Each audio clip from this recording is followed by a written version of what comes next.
오늘 하나님께서 우리에게 주신 말씀은 잠언 30장 7절에서 9절까지 말씀입니다. 내가 두 가지 일을 주께 구하였사오니 내가 죽기 전에 내게 거절하지 마시옵소서. 곧 헛된 것과 거짓말을 내게서 멀리 하옵시며 나를 가난하게도 마옵시고 부하게도 마옵시고 오직 필요한 양식으로 나를 먹이시옵소서. 혹 내가 배불러서 하나님을 모른다 여호와가 누구냐 할까 하오며 혹 내가 가난하여 도둑질하고 내 하나님의 이름을 욕되게 할까 두려워함이니이다. 이는 살아계신 하나님의 말씀입니다. 아멘.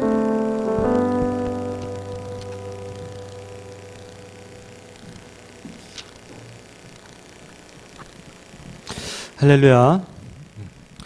울산에서도 확진자들이 많이 나오고 있어서 더욱더 조심해야 되는 그런 상황이지만 다시금 대면 예배를 드릴 수 있게 되어서 너무나 감사를 드리게 됩니다.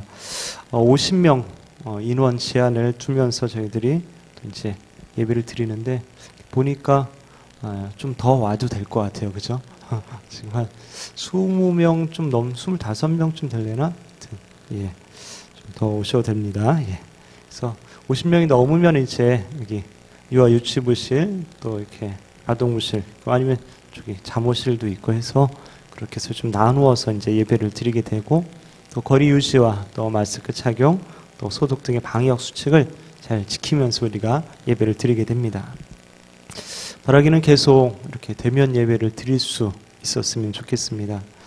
코로나가 속히 종식되어서 모든 예배와 교육과 교제와 모임 등이 회복되었으면 좋겠습니다. 여러분들도 이런 소망을 가지고 기도하고 계실 줄로 믿습니다. 이것 말고 여러분들이 혹시 개인적으로 이렇게 바라고 원하는 것 무엇이 있습니까? 어떤 기도 제목으로 여러분들은 하나님께 기도하고 있습니까? 인터넷 찾아보니까 청년들이 가장 바라는 것이 무엇인지 이렇게 검색을 해보니까 취업, 또 정규직 뭐 이런 게 나오더라고요. 우리가 그런 목표를 위해서 또 기도하고 또 최선을 다해서 노력을 해야 합니다. 또 그리고 그것을 이루기 위해서 또 단기 목표를 세워서 뭐 자격증도 따고 또 어떤 스펙을 또 이제 하고 인턴을 또 한다든지 이런 것들을 위해서도 이제 노력하면서 아마 기도를 하고 계실 겁니다. 또 직장인들은 또 결혼과 또 배우자를 위해서 기도할 것이고 또 믿음의 배우자를 만나도록 또 만나고 있는 이성 친구가 있다면은 이 친구와 결혼해야 될 것인가에 대해서 하나님께 물으면서 아마 기도하고 있을 겁니다. 그렇지만 여러분들이 여기서 끝나지 않았으면 좋을 것 같아요. 직장과 결혼 그것이 그 자체가 목적이 되지 않도록 하면 좋을 것 같아요. 내가 가진 직장을 통해서 내가 결혼해서 가정을 이룬다면 그 가정을 통해서 하나님 과연 어떤 일들을 하실 것인가 그것을 생각하며 기도할 수 있어야 된다는 거죠. 하나님의 영광을 위해서 또 하나님 나라를 어떻게 이루어갈지 생각하면서 취업과 또 결혼을 위해서 기도해야 합니다. 그렇지 않으면 그냥 취업해서 뭐 하겠습니까? 또 결혼해서 어떻게 할 겁니까? 그럼 뭐예요? 돈 잘 벌고 잘 먹고 잘 살고 그냥 행복하려고요. 물론 맞습니다. 물론 그래야 되죠. 하지만 그리스도인들은 그런 목표를 넘어서서 하나님의 거룩한 비전을 바라볼 수 있어야 합니다. 또 위대한 가치를 위해서 우리가 나아갈 수 있어야 합니다. 더 의미 있는 삶을 위해서 우리가 간구할 수 있어야 합니다. 그럼 성경의 인물들은 어떤 것을 구했을까요? 우리가 잘 아는 솔로몬 어떤 걸 구합니까? 말씀 함께 읽어볼까요? 시작. 기브온에서 밤에 여호와께서 솔로몬의 꿈에 나타나시니라. 하나님이 이르시되 내가 내게 무엇을 줄꼬 너는 구하라. 이어서 누가 주의 이 많은 백성을 재판할 수 있사오리까? 듣는 마음을 종에게 주사 주의 백성을 재판하여 선악을 분별하게 하옵소서. 솔로몬은 왕으로서 하나님 맡겨주신 그 하나님의 백성들을 잘 다스리기 위해서 지혜로운 마음을 구하게 됩니다. 이것이 하나님을 기쁘게 했죠. 그래서 하나님께서 구하지 않은 다른 것도 주시죠. 부귀, 영화 이런 것도 덤으로 주시게 되죠. 엘리사는 무엇을 구합니까? 함께 읽어봅니다. 건너매 엘리야가 엘리사에게 이르되 나를 내게서 데려감을 당하기 전에 내가 내게 어떻게 할지를 구하라. 엘리사가 이르되 당신의 성령이 하시는 역사가 갑절이나 내게 있게 하소서 하는지라. 스승 엘리야가 이제 하늘로 올라가야 될 그때에 엘리사가 끝까지 따라 붙습니다. 그리고 영적인 능력을 스승 엘리야보다 갑절 2배나 더 받게 해달라고 구합니다. 그리고 기도한 대로 엘리사는 엘리야보다 2배나 되는 성령의 역사를 나타내며 또 시대를 이끄는 하나님의 종으로 쓰임을 받게 됩니다. 다윗은 무엇을 바랬을까요? 시편 말씀 읽어봅니다. 내가 여호와께 바라는 한 가지 일 그것을 구하리니 곧 내가 내 평생에 여호와의 집에 살면서 여호와의 아름다움을 바라보며 그의 성전에서 사모하는 그것이라. 내 평생의 선하심과 인자하심이 반드시 나를 따르리니 내가 여호와의 집에 영원히 살리로다. 아멘. 다윗이 원하던 것은 여호와의 집에 영원히 거하는 겁니다. 다른 말로 하면은 하나님을 늘 만나고 하나님과 교제하며 하나님 앞에 온전한 예배자가 되기를 원했다라는 것이죠. 그래서 다윗은 하나님의 집 성전 건축하기를 너무나 간절히 원했죠. 하나님이 넌 안 돼, 네 아들이 할 거야 이렇게 했을 때에도 성전 건축을 위한 대부분의 모든 것들을 다 준비해 놓고 아들 솔로몬에게 잘 부탁을 하게 되죠. 지금 우리 그 야음동에서는 그죠? 성전 건축이 한창 진행되고 있습니다. 이제는 그 펜스 밖에서도 이제 보여요. 아, 교회가 이만큼 올라갔네? 이게 보여요. 오늘 그 낮은 예배 때 담임 목사님 광고 얘기를 들어보니까 조만간 이제 3층 바닥 콘크리트 타설을 할 예정이라고 합니다. 그죠? 많이 올라갔죠? 이제 5층까지 이제 올라가야 될 텐데 또 감사한 것은 지난 태풍, 그죠? 2개의 태풍이 지나갔음에도 불구하고 안전하게 하나님께서 지켜주셨다라는 것이죠. 하나님의 마음에 합한 다윗도 할 수 없었던 성전 건축을 우리 교회가 지금 하고 있는 거죠. 그렇죠? 성전 건축은 하고 싶다고 해서 하는 것이 아니고 하나님이 허락해 주셔야지만 하는 것이죠. 그렇게 볼 때 하나님께서 우리를 통해서 성전을 건축하신다는 것은 그죠? 참으로 감사하고 감격스럽고 너무나 귀한 그런 일인 것이죠. 성경 인물들이 바라는 것들은 몰라 우리가 바라는 것들과 얼마나 많은 차이가 있을까요? 오늘 본문의 아굴의 기도도 우리에게 의미심장하게 다가오죠. 아굴이 바라는 소원은 그저 부자 되고 출세해서 잘 먹고 잘 사는 그런 차원의 기도가 아니었습니다. 아굴의 소원은 자신의 삶에 대한 것이었어요. 한마디로 하나님, 저는 이런 삶을 반드시 꼭 살고 싶습니다. 이런 기도했다는 거죠. 아굴의 기도를 통해서 우리의 평생의 기도 제목을 어떤 것을 삼아야 될지 한번 생각해 보시기 바랍니다. 우리는 아굴이 누구인지 잘 알 수는 없습니다. 하지만 그의 말이 성경의 지혜서인 잠언에 기록되어 있었다는 것을 볼 때에 그는 지혜자임에는 틀림이 없다는 것이죠. 즉 뭐 아무것도 모르는 사람이 그냥 경험도 없는 사람이 자기 마음 가는 대로 하는 그런 기도가 아니다라는 거죠. 인생의 모든 것을 경험한 지혜자가 정말로 중요한 것이 무엇인지, 정말로 바라보아야 할 것이 무엇인지를 깨닫고 나서 그것을 하나님께 간절히 소원하고 있다라는 것입니다. 7절 말씀 보면 내가 2가지 일을 주께 구하였사오니 내가 죽기 전에 내게 거절하지 마시옵소서. 죽기 전에 반드시 꼭 이루어 주옵소서. 이렇게 기도하는 겁니다. 여러분, 죽기 전에 이것만은 꼭 이루어졌으면 좋겠다. 어떤 게 있습니까? 어떤 소원이 있습니까? 그죠? 뭔가 있긴 있겠죠, 그죠? 없으면 여러분 꼭 오늘 이렇게 말씀을 들으면서 생각해 보셔야 돼요. 그러니까 이렇게 기도했다는 건 뭡니까? 그냥 인생 살면서 이것도 있으면 좋겠고 저것도 있으면 좋겠고 그런 식의 기도가 소원이 아니다라는 것이죠. 모든 것을 다 경험한 결과 이것이야말로 정말 중요하구나. 내 인생에 있어서 꼭 필요하구나. 세상 떠나기 전에 이것만은 내가 꼭 붙들어야 되겠구나 라고 생각한 그런 거죠. 정말 간절한 기도고 절박한 소원인 거죠. 그것이 무엇인지 함께 살펴보기 원합니다. 첫 번째로 헛된 것과 거짓말을 내게서 멀리하옵소서. 8절 함께 읽습니다. 곧 헛된 것과 거짓말을 내게서 멀리하옵시며 나를 가난하게도 마옵시고 부하게도 마옵시고 오직 필요한 양식으로 나를 먹이시옵소서. 헛된 것과 거짓말을 내게서 멀리해 달라고 이렇게 기도합니다. 거짓말이라고 해서 여러분들이 그냥 말만을 의미한다고 생각하면 안 됩니다. 히브리인들의 사고방식에 있어서의 말이라는 것은 그냥 단순한 언어 자체가 아니고 더 많은 것을 의미합니다. 말이 사람의 마음속에 있으면 그것이 생각이고 사상이고 입을 통해서 밖으로 나오면 그게 말이 되고 다시 그 말이 구체적으로 어떤 내 행동으로 이어지면은 그게 삶이 되는 거죠. 그렇죠? 행동이 되는 거죠. 말은 곧 마음에서 나오는 것이고 곧 그것이 행동으로 이어지게 된다라는 것이죠. 그래서 거짓말을 멀리하게 해달라.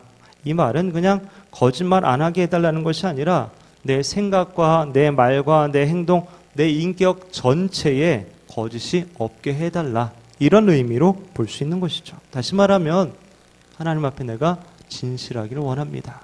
이런 의미로 볼 수 있습니다. 요즘 코로나가 확산되면서 역학조사반이 매우 힘들다 그러죠.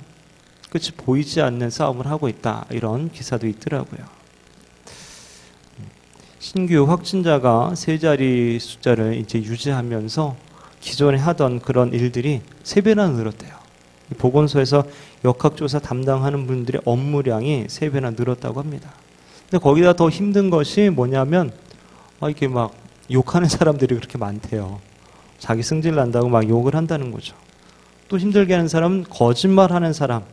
굉장히 힘들다는 거죠.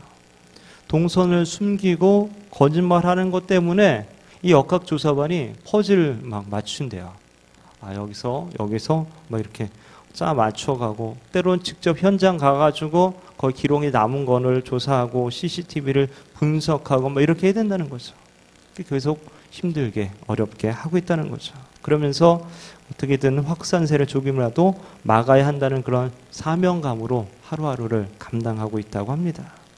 그런 그들에게 간절한 바람이 있다고 하는데 인터뷰에서 보니까 이렇게 말하더라고요. 사실 바라는 건 크게 없고 그냥 거짓말만 안 하셨으면 좋겠어요. 이런 얘기를 하더라고요. 여러분, 우리 사회의 가장 큰 문제가 어디 있다고 생각합니까? 그래서 바로 정직하지 못하다는 것이죠. 지식도 있고 기술도 있고 재능도 있고 다 있어요. 근데 진실하지 못하다는 거죠.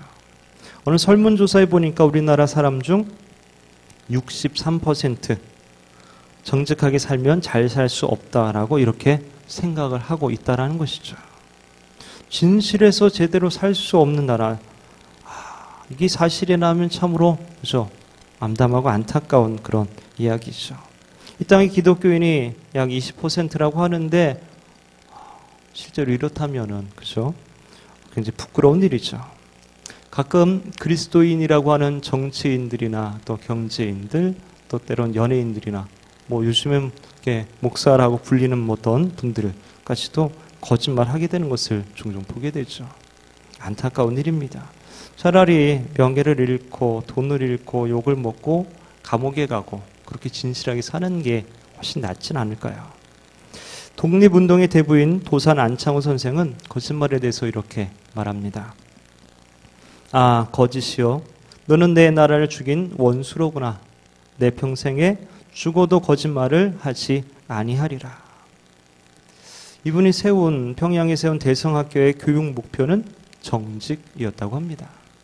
그는 늘 학생들에게 생도의 가장 큰 죄는 거짓말과 속이는 일이다. 죽더라도 거짓이 없으라. 농담으로라도 거짓을 말하라. 꿈에라도 성실 잃었거든 통회하라. 라고 늘 강조했다고 합니다. 하나님을 잘 믿는 모습은 우리의 생활 속에서 정직함으로도 드러날 수 있어야 합니다. 모든 사람이 부정직한 방법으로 사업을 하고 자기 이득을 취할지라도 그리스도인들은 투명하게, 정직하게, 깨끗하게 살아야 되는 것이죠. 한 신사가 길을 가다가 시각장애인 소녀가 동전통을 앞에 놓고 앉아있는 것이 너무 불쌍해서 지갑에서 이제 5만 원짜리 지폐 한 장을 꺼내서 이렇게 넣어주었다고 합니다. 근데 그 순간 소녀가 눈을 크게 뜨고 이 큰 액수를 처음 받아보니까 깜짝 놀라서 이제 그걸 살펴보게 됐다는 거죠. 그래서 신사가 야, 너 시각장애인이 아니구나 이렇게 이제 물었습니다. 그래서 이 어린 소녀가 얼굴이 붉어지면서 아저씨 죄송해요. 사실은 우리 아저씨 대신 앉아 있는 거예요. 그래서 이 신사가 다시 묻습니다. 그럼 너희 아저씨는 어디 가셨니? 소녀가 이렇게 대답하죠. 예, 저희 아저씨는 조금 전에 영화 보러 가셨어요. 그나마 이 소녀가 좀 정직한 거죠. 우리는 모든 면에서 진실해야 합니다. 사회생활뿐만 아니라 우리의 신앙생활에 있어서도 우리가 정직해야 합니다. 진실해야 됩니다. 사람에게나 하나님에게나 우리가 진실하게 살아가야 합니다. 하나님 앞에서도 진실하고 솔직하게 나아갈 때 비로소 하나님을 만날 수 있게 됩니다. 내 자신에 대해 붙어있는 어떤 가면들, 어떤 그 네임들, 뭐 이런 것들, 라벨들 다 치워버리고 그냥 있는 모습 그대로 하나님께 나아가야지만 하나님 온전히 경험할 수 있게 되고 그때 비로소 온전한 변화가 시작되는 것이죠. 예배를 많이 드렸고 예수님 믿은 연수가 10년이 넘고 오래되고 그런데 불구하고 살아계신 하나님과 교제가 없다면 돌아봐야 됩니다. 그런 분들의 대부분의 특징은 솔직하지 않아요. 정직한 하나님 앞에 나아갈 때 뭔가 가면을 가지고 나가, 직함을 가지고 나가, 자신의 본 모습을 숨긴 채 나가니까 절대로 하나님을 만나기 어렵다는 것이죠. 우리는 진실해야 합니다. 진실보다 귀한 것이 없고 강한 것이 없습니다. 어떤 상황에서 우리가 진실하다면 우리는 담대하고 당당할 수 있게 되는 것이죠. 아무것도 이루지 못했다 해도 진실하게 살았다면 일단 성공입니다. 그래서 제자 아굴도 죽기 전에 소원하는 거죠. 아마도 이렇게 이 늙음악기 자신의 인생을 좀 돌아보면서 이런 얘기를 하지 않았을까 싶어요. 인생을 돌아보니까 뭔가 화려하게 사는 것도 아무리 부귀영화를 누려도 그것이 거짓된 것 위에 있을 때 모든 것이 헛수고라는 사실과 진실만이 참되고 그 진실된 것만이 하나님께서 기억해 주신다는 사실을 깨달았을 때 비로소 이렇게 얘기한 것 같아요. 남아있는 내 마지막 삶은 다 온전히 진실하길 원합니다. 이렇게 소원했던 것 같아요. 하나님, 헛된 것과 거짓말을 내게서 멀리하옵소서. 진실하게 하옵소서. 아굴의 소원이 우리의 소원이 되어야 할 줄로 믿습니다. 두 번째로 아굴은 가난하게도 부하게도 말고 필요한 양식으로 먹여 주옵소서. 이렇게 기도하죠. 부가 나쁘다는 이야기가 아닙니다. 그렇다고 가난이 나쁘다는 이야기도 아니에요. 성경에 신앙의 사람들 중에 가난한 사람들도 많이 있었고 부한 사람들도 많이 있었죠. 재물의 유무는 신앙의 좋고 나쁨을 판별하거나 선과 악을 판별하는 그런 기준이 전혀 아니죠.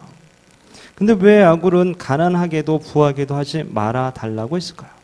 이왕이면 기도할 바에 좀 부자가 되어서 하나님 잘 섬기게 해달라 이렇게 기도하면 얼마나 좋겠습니까? 물론 우리가 기도할 때 부자 되어서 하나님 잘 섬기게 해달라고 우리가 기도해야 되고 기도할 수도 있습니다. 중요한 것은 그 의도가 중요합니다. 왜 부자가 되어야 하느냐 이거죠. 내가 바라고 기도하는 그것을 원하는 그 이유가 뭐냐 이게 중요하다는 겁니다.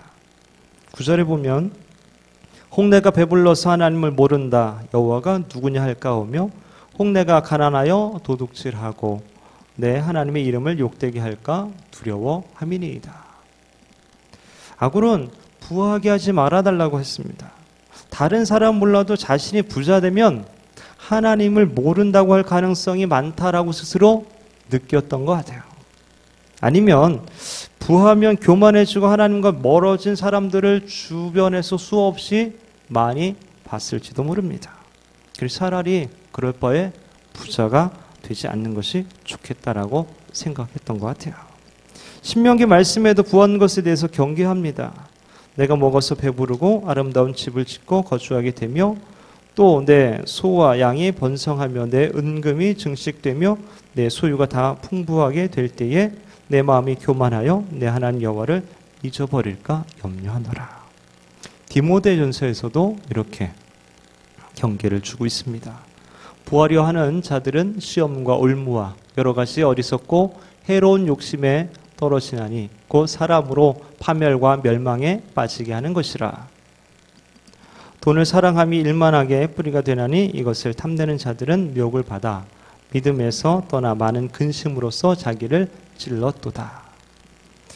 우리는 이왕이면 부자 되어서도 하나님 잊지 않고 잘 섬기기를 원합니다. 그렇게 우리가 부자가 되어도 하나님 잊지 않고 잘 살려면 무엇보다도 재물의 주인이 누구인지 확실하게 알아야 됩니다. 그 재물이 하나님의 것이고 하나님이 허락하셔야 된다는 그 사실을 우리가 꼭 알고 있어야 되는 것이죠. 그것을 인정하고 고백하며 살아야 되는 것이죠. 그것이 바로 헌금 생활이기도 합니다. 여러분 11조 한번 생각해 보세요. 여러분이 10% 드린다라는 것은 그죠? 결코 작은 금액은 아니죠.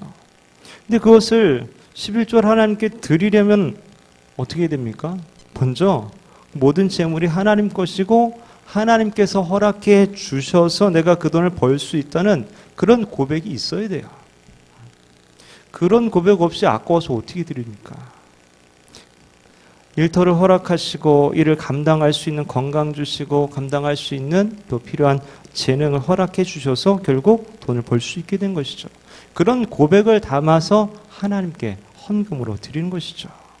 그래서 제가 생각해 보니까 부자가 되어도 이렇게 11조 하거나 헌금 생활을 잘 하는 사람은 하나님을 모른다 하는 그런 교만한 사람이 되지 않을 것 같아요. 11조 하는 부자는 결코 하나님을 부인하진 않을 것 같아요. 하나님을 결코 잊어버리진 않을 것 같아요. 또한 아굴은 가난하게 해달라는 것도 아닙니다. 왜냐하면 가난하면 비굴해지고 또 정당하지 못하게 남의 것을 탐내거나 도적질하기 쉽게 되는 것이죠. 먹고 살기 위해 도적질하면서 그래서 하나님의 이름이 욕되게 될까봐 가난하게 하지 말아달라는 것이죠. 아까 말했지만 여기서 중요한 것은 부자가 되고 가난한 사람이 되고 하는 그것이 중요한 것이 아니라 그렇게 하고자 하는 그 동기가 중요하다는 거죠. 그 중심에 하나님이 있다는 겁니다. 하나님을 모른다고 할까봐 하나님의 이름을 욕먹게 할까봐 그것이 핵심이죠. 하나님의 이름을 더 존귀히 여기고 하나님의 이름을 더 높이고 하나님께 더 영광 돌리기 위해서라는 것이죠.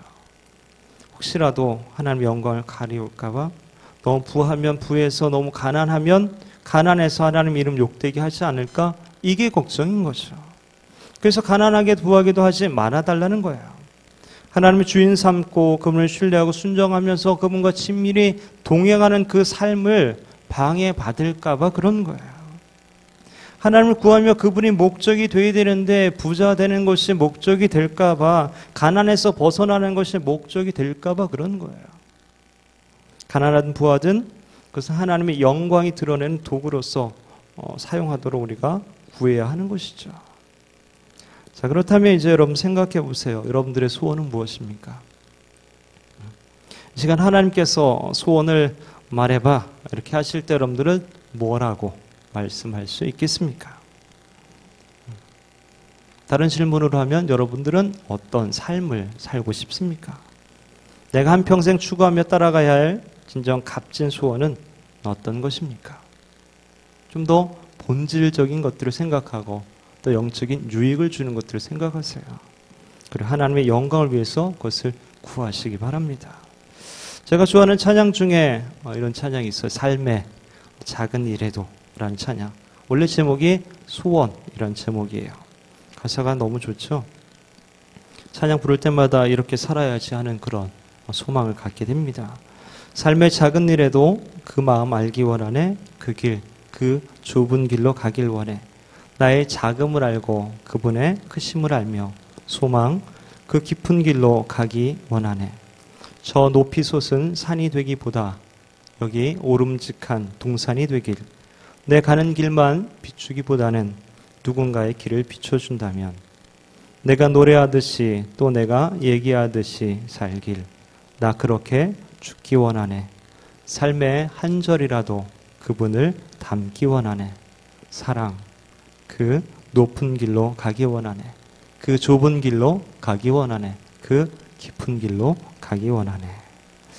사랑하는 젊은 예수꾼 여러분, 오늘 본문에 아굴이 바라는 것은 세상이 달라지기를 바라는 것이 아닙니다. 뭐 엄청난 것을 달라고 하는 것도 아닙니다. 오직 헛된 것과 거짓말을 멀리하여 진실하기를 소원하고 있습니다. 진실하게 생을 살아가고 싶다는 것이죠.